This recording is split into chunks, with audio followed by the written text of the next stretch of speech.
Alrighty, ladies and gentlemen, thank you for joining. This is going to be the EPC Season 2 Week 1 Power Rankings video that's going to get uploaded on the channel later, but it's streamed on Twitch. As you can see, we're not alone because I don't want to do this by myself because I don't want to seem super biased. We are joined by a fellow coach, a coach of the St. James Slow Bros, one Jason Gallade. Say hello. Hello. I'm here. I'm alive. Jason, if you wouldn't, oh, let me hear real quick. You're gonna hear something in the background. I'm just trying to double check, make sure the stream is going. I'm gonna turn my sound all the way down. It's probably gonna make everything lag out, but that's alright. There's an ad, so that's good. The fact that there's an ad. Sorry. Team Skull Encounter music is going on right now in the background in the stream, and it's lit. Alright. So without any further ado, let us get right into this. Yeah. So, week 1 was a successful week. We had one extension and we had some free agency trades and drops. We'll talk a little bit about those towards the end of the video. But for now, let's get right into this. So, let us talk about our number 8. Both of us have Amp or Emperor Amp of the Bluffton Beehives. The first thing that I want to say is that this was my opponent, and because of that, past a few things that I want to make abundantly clear. I'm gonna let I'm gonna let Jason talk about Amp. There we go. Okay, so first of all, I got one question. In this matchup, I was somewhat confused on why there was no Skarmory brought. I just found that really weird, especially against your team that's so physically oriented with things like Cobalion, Muck, as well as Salamence, which is a huge. So you could run mixed defensive Cobalion. I mean, not Cobalion. Mixed defensive Skarmory. Second, confused why Necrozma didn't come, because offensive Rock Polish Necrozma actually did some work to your team. If you kind of look at it in a certain way, like Photon Geyser plus EQ or Earth Power, got that set. Necrozma was his Zmon, so I found that really weird. Just saying, just putting it out there. I'm just some things, right? I found didn't really get hacked that much, although you did bring a lot of yellow magic. We could deal with Miss Magius a bunch of times, and yeah. What else can I say about Amp? Calking is a thing, right? So why did you sack off like 2 months before you went into your AV Golisopod and took a hit from the Heligo when you could have? You did that when you could have taken a hit from the Heligo. Salamence, when you could have gone Mega Heracross and killed it. Yeah. Thing. This is what League is for. You'd use calcs. And yeah, that's pretty much all I have to say.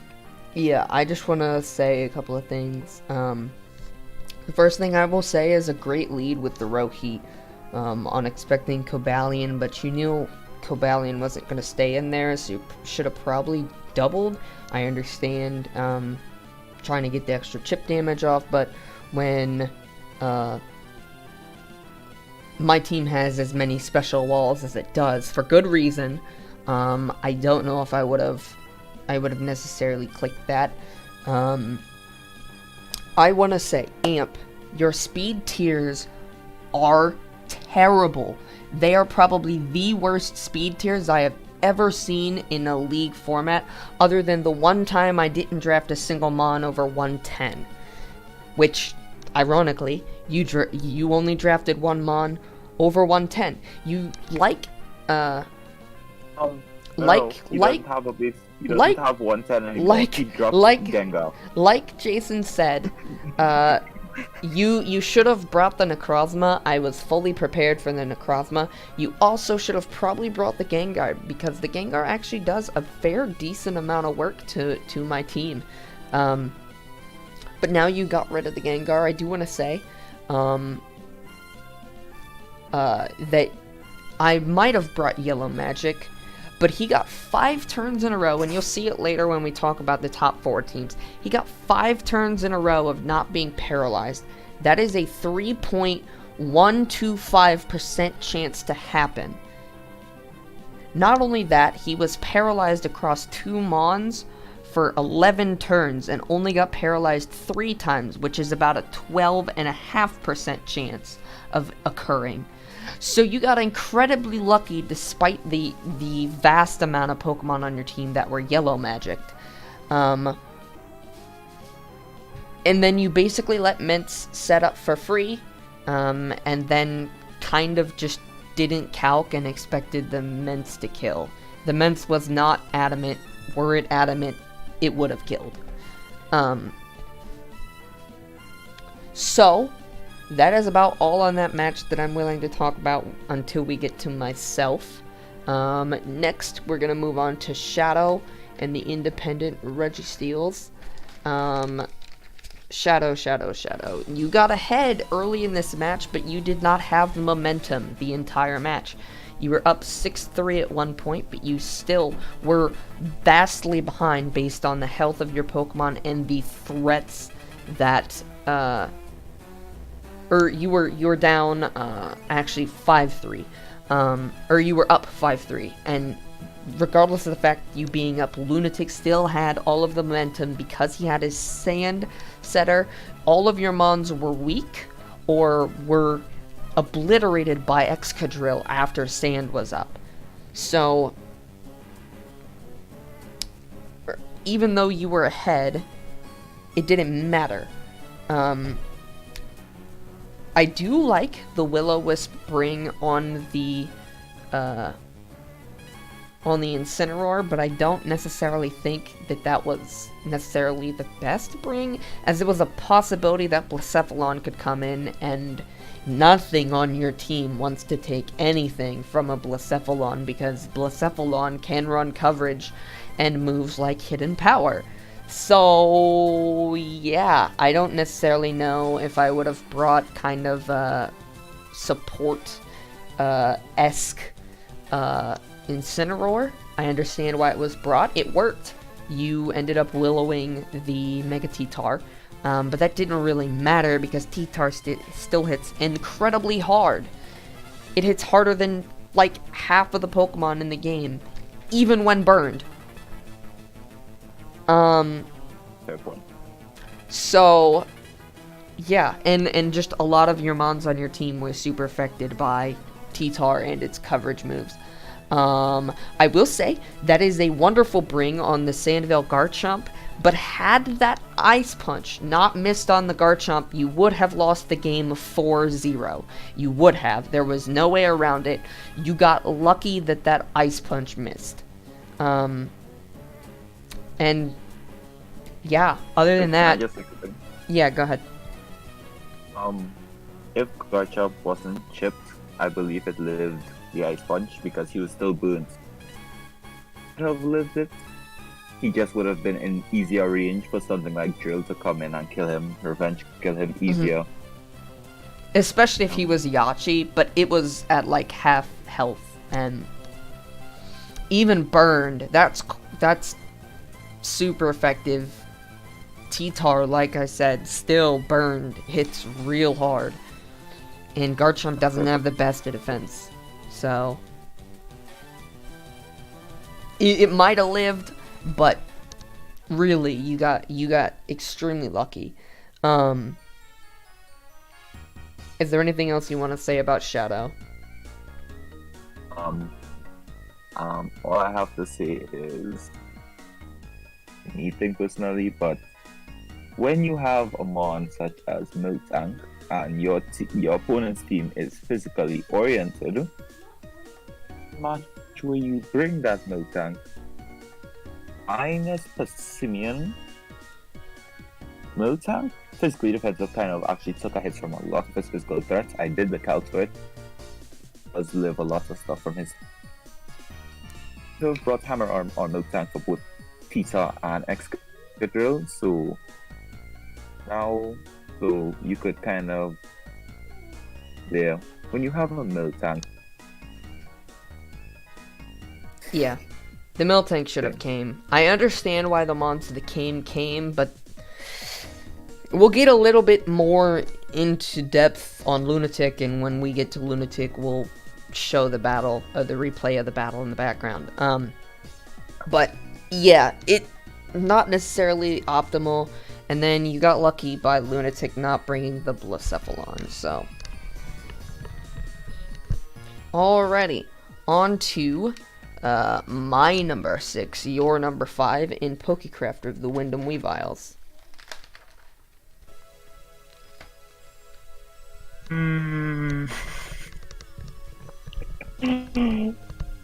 Sorry. I'm sorry. I'm really sorry. But it's been more drawn out, even if it wasn't for the one main point attacks that happened. A lot more drawn out. Yeah. Because okay, I have not much to say about Pokey. He played amazingly. The crit did matter, but if you look at it still, Milotic died from 2 Thunderbolts, and even if you switched into Latios, and then we pivoted around, Umbreon had Wish as well as Heal Bell, so I could have just reversed around, just shuffled around a bunch of times until it gets to a point where it KOs you with Thunderbolts, because it was a speedy kind of offensive Rotom, so it really beat Milotic, or you would have recovered Sword until it didn't make a difference personally, but it made a difference. Yes, hacks is hacks. I don't like it either, but yeah, no. I will say early you got very lucky to hit that Fire Blast on the Venomoth, basically making Jason's Venomoth useless. It was death fodder, basically. feel really dumb. I didn't bring HP ground, and I only realized this after I quiver danced, so I was like, wait a minute. I can't hit this thing. And not only that, but he actually hit the Fire Blast, so it was kind of just dead weight. I will say, Pokey, I have utterly no idea why you doubled into the Machamp.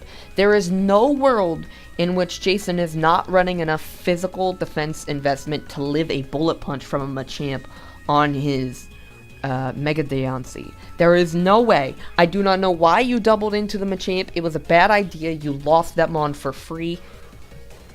Granted, the Mega Deontay was incredibly crippled and was also basically dead weight, but he could have saved that for the very end, came in when all of your fast Mons were gone, and cleaned house with that thing, because it hits incredibly hard. The Dragon Tail on the Milotic was a great bring, as it forced him, it kind of gave you momentum. But the issue with Dragon Tail that I've always had is the issue that everyone has with it, and it's the fact that you go last, and you're kind of opening yourself up to chip damage, which is exactly what happened. You opened yourself up to chip damage. Jason came in, got rid of the Milotic before it was able to heal up. The Playloft miss sucked.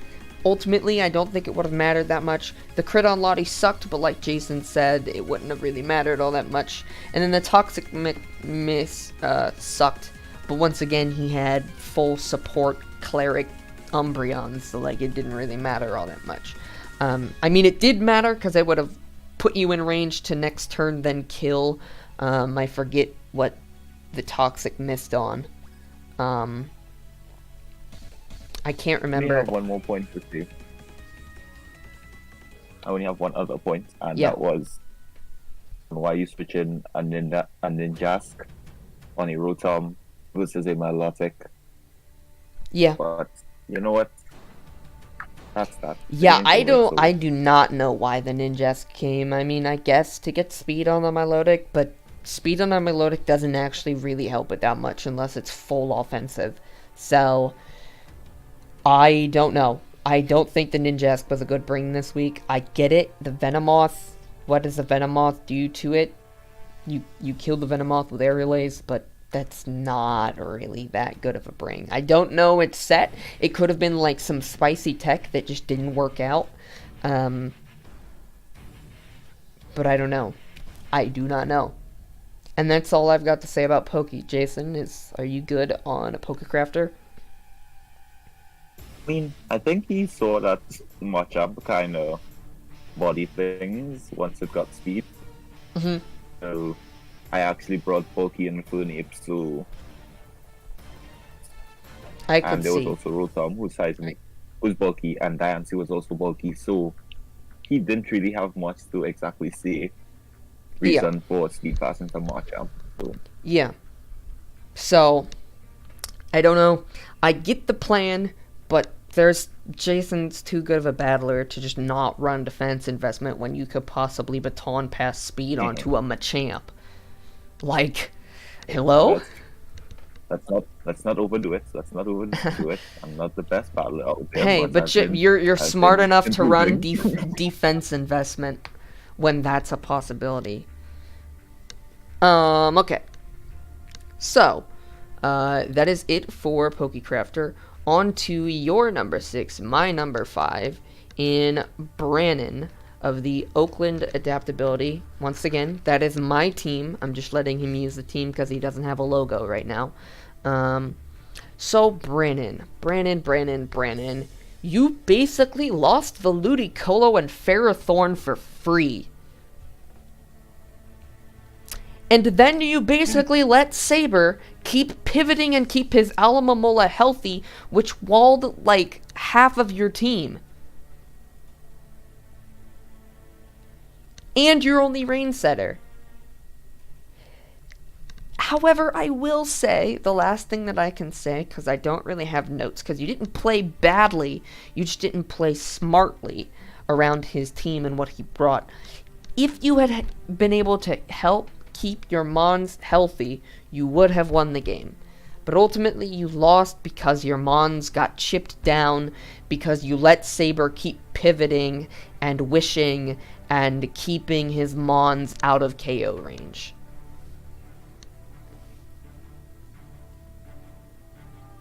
Jason, anything you want to say about Brannon? I love Hydration Gujo on our team. Yeah. Sorry, that's my only note. I'm really sorry. I just liked Hydration Gujo. Yeah, no, it was definitely good. We'll get into that match, here in a bit. I'm gonna show the replay. I'm gonna show the replay on screen, here in a little bit, so you guys can see a little bit of what it is. Hopefully, it doesn't lag stream out a whole bunch. So on and so forth. But yeah, so next we're gonna go on to my number 4, your number 1, and I'm gonna let you talk about this while I upload the replay, and that is Saber and his Arizona Arcanines.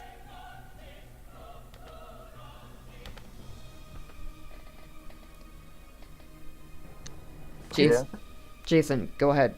Talk about. I'm pissed off how he played, but right. First of all,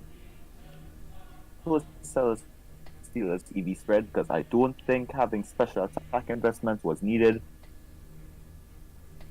I know special attack still too it kills Ferrothorn, so I don't know what you need it for. You still 1v1 Ferrothorn even in the no offense. Mm-hmm. because they were more attack invested, or if your EVs were correctly. Great lead with Rotom. That thing was actually really cool, even though it had to take a Thunder from Gudra on 3 occasions. And that's, I think, one of those occasions where Electric Terrain boosted, so I think that's why it died. I can't remember right now, but I know it died to Thunder. Late game rocks with Alola Whack were really cool because that basically killed off Pelipper, making Pelipper not a switch into Alola Whack, so it didn't have to worry about clicking like Shadow Bone constantly. It could actually click a fire move and not care about anything. Or it could actually click EQ with Pelipper coming in and avoiding it. So that was really cool. Views on why no Zygarde was brought when I understand you have a Lola Whack, but this is just a personal me thing. You had 2 amazing dragons, you didn't bring them. I understand Top Coco's there, I understand he has a lot of range sweepers that bring Ice Beam, but thing, I kind of like Zygarde a lot, and he has Ferrothorn on, he has Bronzong you could set up on. I don't know, I generally just would have liked to see like a Yachiberry, probably Grass Knot variant Zygarde. I like creative stuff like that, so but anything other than that, I think he played really well. He played how he needed to play in order to win. And yeah, that's why he's actually my #1. So yes, he played really well, but I do want to pick apart. So Saber, yes, you played extremely well. You had a great lead with the Rotom, expecting the Pelipper lead, because as of right now, it is his only rain setter. I think it, even after transaction, is still his only rain setter, in terms of it comes in and sets up the rain. The Volt Switch into Beware was a great play, as well as running Lightning Rod on the A Marrow, because you know that a team that is running Rain is going to be running Thunder. So that is a amazing prep on your part. But you immediately doubled back into Aloe, and had he just stayed in and clicked Thunder, you would have lost to the Aloe super early game, which would have turned this entire match around. he didn't. He didn't, but that's not the point. You played extremely risky, and I cannot reward someone for playing that risky. I just can't do it. It worked out in the end, but when you're playing with fire, at some point you're going to get burned. You're lucky that you didn't get burned, but ultimately, bad things happened. You, like Jason said, you played extremely well, and the A Marrow was a very risky bring in general, because, you know, rain and 90% of things can kill you. But once again, I understand why it came. It came to make sure that the Celesteela was healthy. It came to check the Ferrothorn should the rain not be up. So yeah, I'm gonna go ahead and skip turns here real quick so that you can see what happens. Real quick so that we can move on to number 3. We're skipping turns. We're skipping turns. We're skipping turns. We're skipping turns. Yeah, some of these matches are very long. This was one of the longer matches. My match was one of the shorter matches.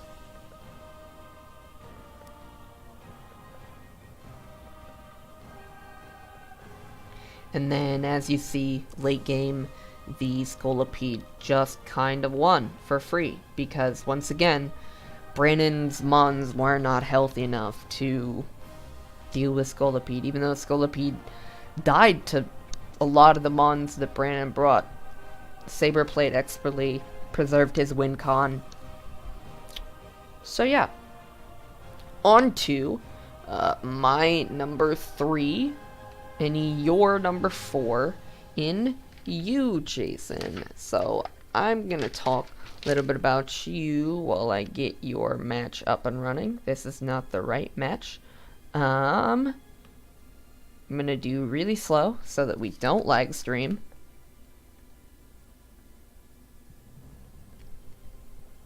Alright, so the Rotom Wash was an amazing lead to Scout, but Webs was almost assuredly coming, so I have personally led Venomoth because Webs kind of did a number on your team. You did have ways to get rid of those webs, but I personally would have led with Venomoth and then maybe doubled into something like the Silvally, because he's not going to stay in on a Venomoth. He's just not. Because that is just foolish. You also let the Milotic get its Marvel scale up for free, which I know is sometimes harder said than done to not let that happen. But I would have, if at any time that someone has a Milotic, I try to predict when the Milotic is going to come in, because if you let the Marvel scale get set up on that thing, granted it wasn't that big of an issue for you based on the Mons you brought, but in general, Milo, once it has Marvel scale up, is a massive issue. It didn't end up mattering ultimately in the end. And then the only other thing that I have to say personally is that at the end, there was an obvious switch to Heatran. You should have just kept the Umbreon out because the Heatran didn't touch you. If you would have done that, you would have gotten a 3-0 victory, and you would be probably definitively at the top. But that didn't happen, and you tried to play I guess a little more safe, and ended up getting a 2-0 instead. And that's all I have to say. Your play wasn't outrightly bad. I couldn't really pick out the things you did well, because you kind of played stall this week, and I'm not going to highlight that. I mean, what do you want me to do against Milotic? I kind of just saw it there, and I was like, how do I kill this thing exactly? And well, know what you want. Personally, if I talk about myself, I would say the way I sat Stancy and Venomoth were really dumb, because Venomoth could have actually roosted up on Slurpuff and then gotten back into the game as in like a threat. It could have set up on Milotic actually very easily, because that's how the set was kind of made. So I feel really dumb for that, especially with Ninjask dying off itself and stuff like that. So I played really badly, but yet still came out with a win. So I don't know how to feel. I know I could have really played this match better. Yeah, prep that I could have really done better. The Deontay is really what gets me, because other than, I don't know what moves it had on it, but other than the Heatran and the Milo, it killed everything on his team, really. So, I mean, yeah. I mean, you sacked it to kind of preserve something for later. I don't know. What type is that Silvally? Is that fighting? Yeah, it's fighting. Okay.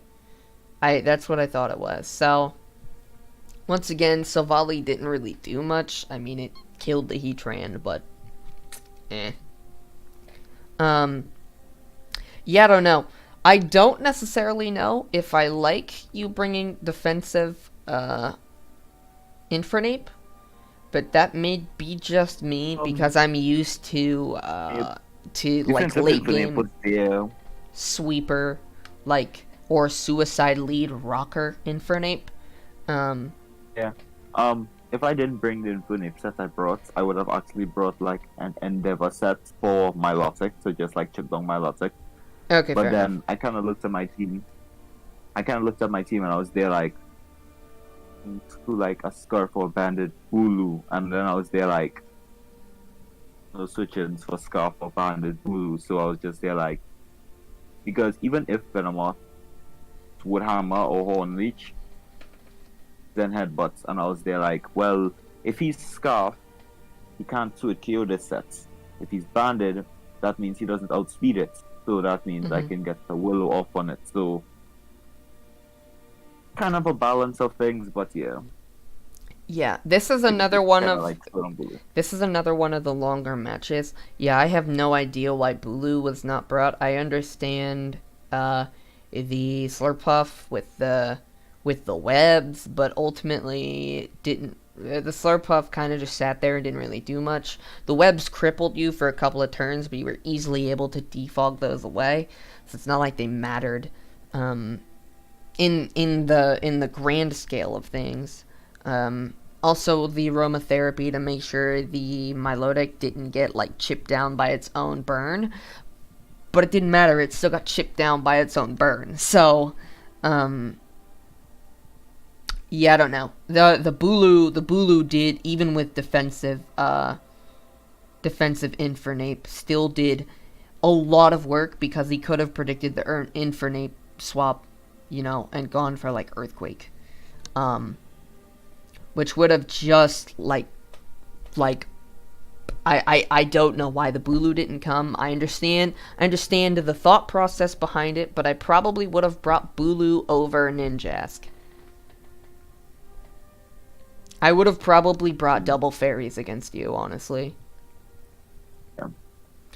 So, let me skip ahead real quick towards the end of this match, so that we can move on to the next. You can see where things go really south. Really quick, you saw, like I said, the sack on the, basically the free sack on the Machamp. See the Infernape go down, see the Silvally go down, and there you go. There's the end. Not much more to say. So, on to my number 2, your number 3, in Lunatic of the, that's the wrong match, of the Brookhaven Bayonets. So, Jason, you can go ahead and take this one. Okay, so thing we both assessed as soon as we saw this, Blacephalon Broth, because there is no Pursuit Trapper to stop it. It's the first thing I actually looked at, because I know that Incineroar doesn't get Pursuit. It's not exactly one of the best dark types out there. Of course, he had things like Mega Pidgeot that got Pursuits, but that wasn't a bring against a Megatita or Zero Aura, so I understand. Confused on why you brought such offensive things, but no Blacephalon, because it outsped both Mienshao and Garchomp, which were his possible Scarfers, and you outsped them. But you know what, let's not... You still won the battle, so let's not drag too much on that. I really like how Klefki and Yuxi were like able to pressure Mice, because that made it a lot easier for things such as Zero Aura and Drill late game to beat him. He played this match really well. I like it. I like how he played this match. Yeah, I will. My only thing would be,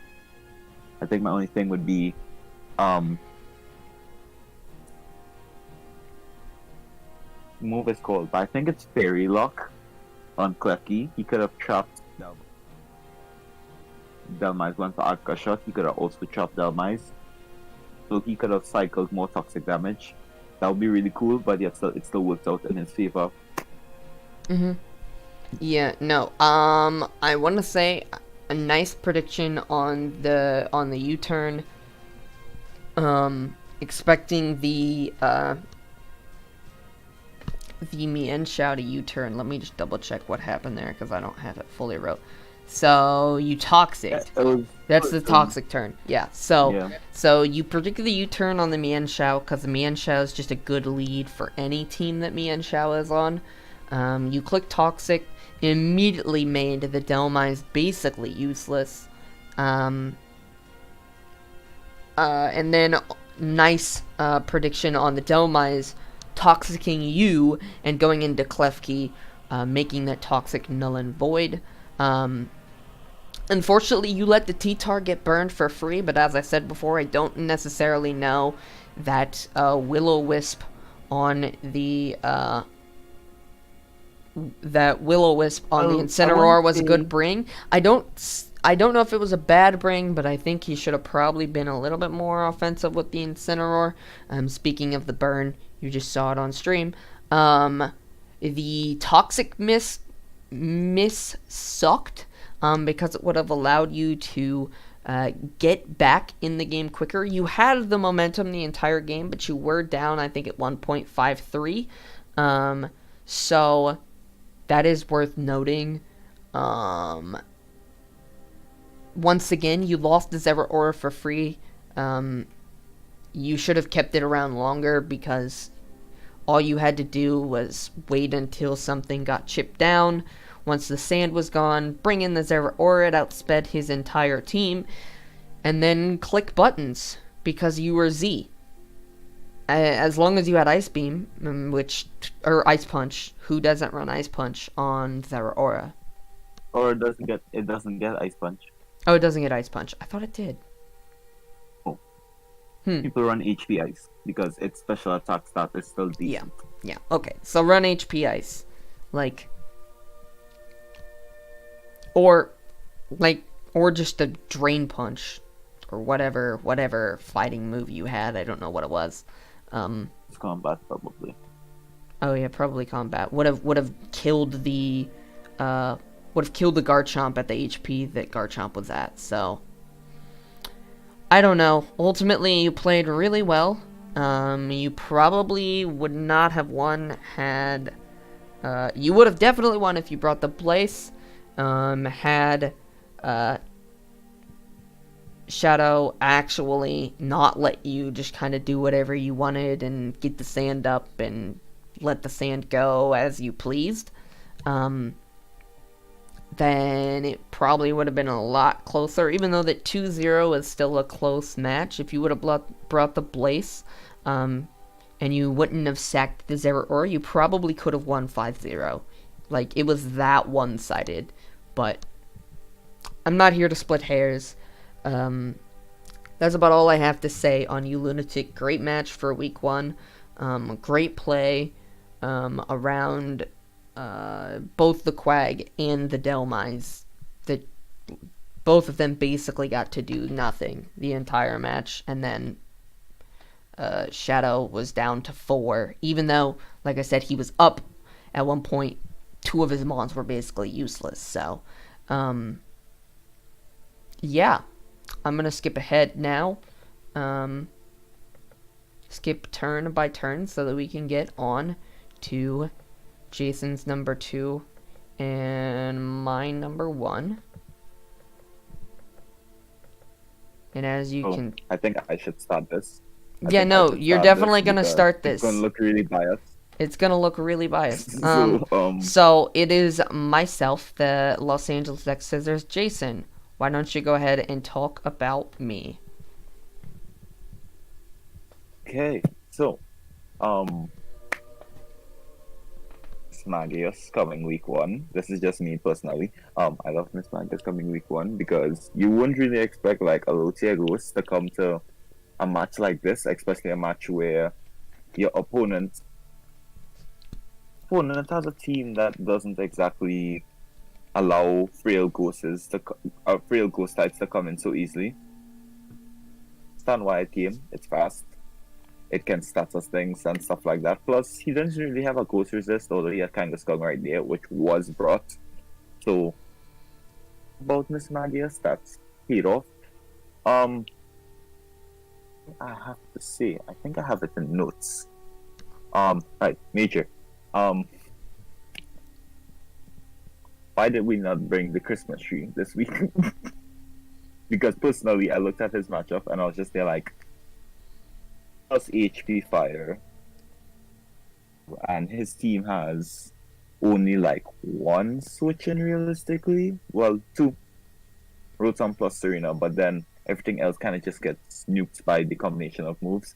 So I was like, I kind of understand why Kieran was probably Scarf, Mega Heracross probably lived the hits anyway you take it. So, um, Moxie Mens would have won this game. We talked about this even in call.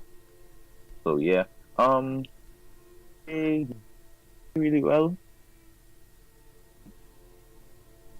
Brought a little muck and brought a little muck to kind of stop Necrozma if it came. But even if it was physical Necrozma, well, that would have been, you know. So yeah, other than that, I think you played really well. I do want to say that Muck was mostly physical, so yeah. You Um, prepped. You prepped it. yeah. No. What I have to say about myself: great scout on the Kieran Black because it's probably scarfed. Because as we said before, his speed tiers are the worst in the league. My speed tiers are the best in the league. So in order to get over 90% of my mons, you're gonna have to be scarfed probably. So I didn't want to lose the Cobalion, but I kind of had to scout. I could have gone into the Miss Magius, but that was a little risky if he clicked literally anything other than Earth Power. And I didn't want to lose it because I was sure that after a Thunder Wave hit on the Serena, I could have killed the Serena because, as you'll see, I had Mystical Fire on the thing, and all I needed was one paralysis, and the thing was dead. Spoiler alert, it got paralyzed once after it had healed itself all the way to full, so it didn't matter. The As we said before, if the Ments was Moxie, I would have won 4-0 because nothing would have swapped in. But I ran Intimidate to make sure that I lived certain hits from certain mons were they to come. Like the Serena, I was afraid of a Play Rough because I wasn't really invested in special. Or I wasn't really invested in defense, and I was afraid of maybe a banned Serena. It was defensive Serena. That's not the point. I was afraid of banned, so that's why I brought Intimidate. Every time I use Salamence, every time I use Moxie, I wish I had Intimidate, and every time I had Intimidate, I wish I had Moxie. It literally never fails. Hex T-Wave was definitely the bring, as if I would have T-Waved the Kieran Black is basically useless. Because its whole goal is to come in and kill things like Salamence. I also want to say, good job that I parried 2 mons, crippling both the Serena and the Heracross. Unfortunately, neither one of them really got paralyzed, as I only parried 3 out of 11 turns, which, if you do the math, is about 12.5% to happen. So yeah, I got real unlucky. And then the T-Wave miss sucked because it allowed him to chip down the Miss Magius, which would have possibly allowed the Miss Magius to stay around 1 extra turn. Yeah. Not really much more to it. I mean, it might sound biased, but I was really happy with my prep. I didn't get to show off, quote-unquote, the set, because it was my Clefable set, but I kept the Clefable around late game for a reason, so I didn't even send it out. I used 5 mons total. So yeah, not really much more to say. I'm gonna let this drone on. Jason, if you would please recap the teams and what free agent transactions they made. Okay, so this week, Trump decided he needs to change up his team, not by getting actual mons to fill in the speed tiers, but making his speed tiers even worse. So, for Crocodile, his only mon above base 100, he got rid of it. don't know how I feel about that, but at least now he's got and a dark type, which is nice. Um, he dropped Calistopod for Hyperior, but I was not going to. If I was him, I wouldn't have dropped the mon that legit saved me from getting swept. He Lego. I would actually keep Calistopod because spike stack are actually nice, but I understand because he has Skarmory. But I would like extra spikes. And then he dropped Probopass for Weezing, so more T spikes is kind of interesting. Of course, he got rid of his poison type, so he basically picked up another one, so I understand, but yet still, here's issue.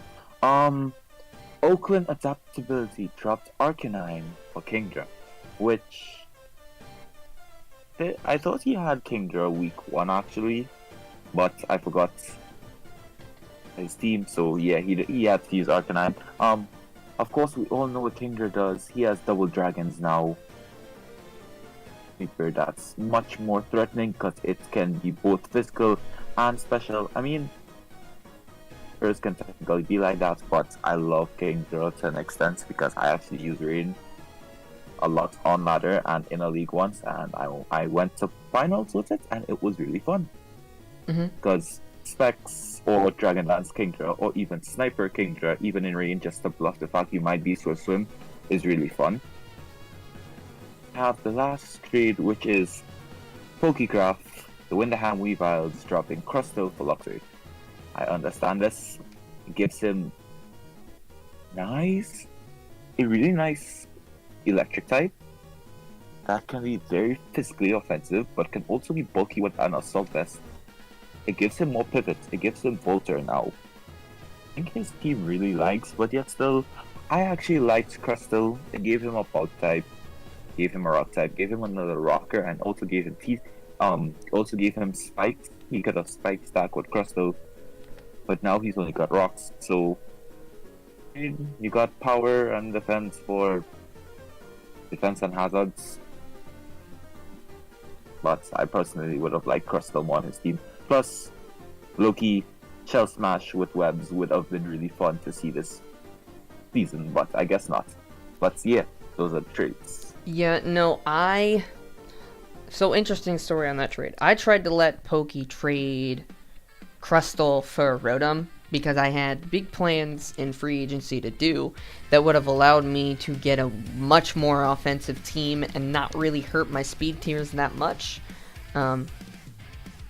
Because and not really hurt my bulk much either. But he ultimately was a jerk and told me to basically go F myself. No, he didn't. It wasn't that bad. It wasn't that bad, but he was like, no, screw you. I want Luxray. Well, I think he should have taken that trade because he has no boost type. Yeah, that's why I offered it Plus to him. And that gave him more hazard control because currently his hazard control is Defog on Mega Latios, Defog Crobats, and Defog on Ninjas. Besides Crobat, when are you going to bring Defog on your other 2 mons? Yeah. Let's be real for a second. You know, I mean, I'll tell you the free agency transactions I was gonna make. I was gonna drop.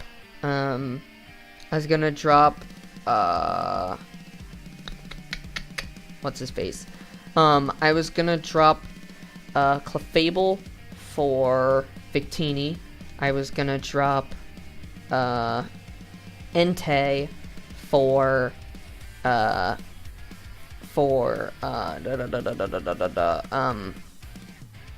Circuitry, and I was gonna drop what's his face? Tom? No. I was gonna drop I was gonna actually keep Crustle around. I was gonna drop Cobalion for I wanna say Rabombi. I can see that. Whoever's on your team actually kind of scary. Yeah, it would have made my team even more scary. How do you prep against, like, so many mons that can just murder you? No. Alright, well, thank you, Jason, for joining. Next week, it'll either be Jason or someone else who wants to join. If we have 2 people that can join, then I, for a week, will be replaced. I will just kind of be the guy in the background to make sure that things keep going forward. Wait. Do you want to do... Do you want to do... I'm just asking. Do you want to do, like, a...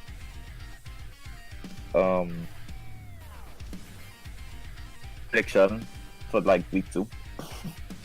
I'm sorry, Just what? asking. Predictions on I think the who's match. gonna win for week 2 and stuff. Week two. I have to. I don't have the doc open right now. I have to remember. I know that I face Saber. I think that's gonna be the match of the week. Is me versus Saber because I put. Yeah, those I really want to enjoy that. I really want to see that battle. I'm really worried. But he's playing sand with not many sand abusers, so he's bringing his sand setter and he's bringing Excadrill for sure. So, if he doesn't, then he doesn't. But Wait. Let's check. That's not Saber. yeah. I put a lot of time in prep. My prep's already done. I'm just busy during the week. I want to say, who does Pokecrafter face again? Double check that for me. I don't have the doc up right now. Pokey faces Winderham Weaver's faces Lunatic. Oh, that's going to be a good match. Pokey's going to be coming back for revenge, and I don't really know if Lunatic can break through the fat mons. Hopefully he brings Blacephalon this time, though, because I do think Blacephalon once again has a good matchup, albeit a worse matchup than week 1. I actually fear for this match because Zero Aura beats, like, Pokey's first 3 picks. Mm-hmm. Or actually puts in, like, his purpose of picking up Luxury is quite literally for Zero Aura, because if you look at him, his team, look at Zero Aura's coverage.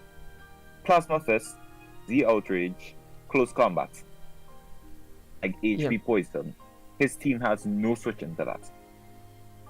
Luxury is a switch into Zero Aura. Yeah. I don't know. So those are our predictions. 50-50 match. Yeah, it's a 50-50 match. It depends.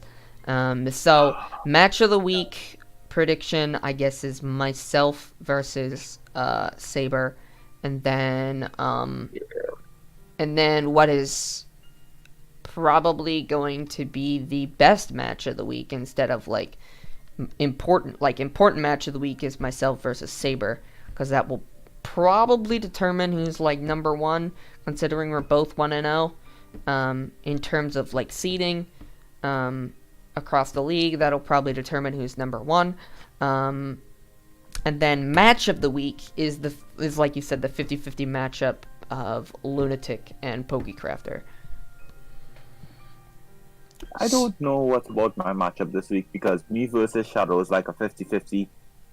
Yeah. It's like rolling dice because our teams are there, like, my team looks good, but yet still Shadow's team is kind of scary in some mishaps. Like, if I don't prep for certain things, he can kind of sweep through me, so I don't know what to think. I'm gonna destroy his team, though, so that's a thing you have to prep for, because Rock Polish, Moonblast plus Diamond Storm against his team. Yeah, you didn't... well, of course, it's all for Diancie, so... I mean, Jirachi, so yeah. Yeah. Also, you didn't get to see it, but the reason... I just want to kind of piggyback, because I never actually answered it, because I'm dumb. The reason the Mega Sceptile didn't come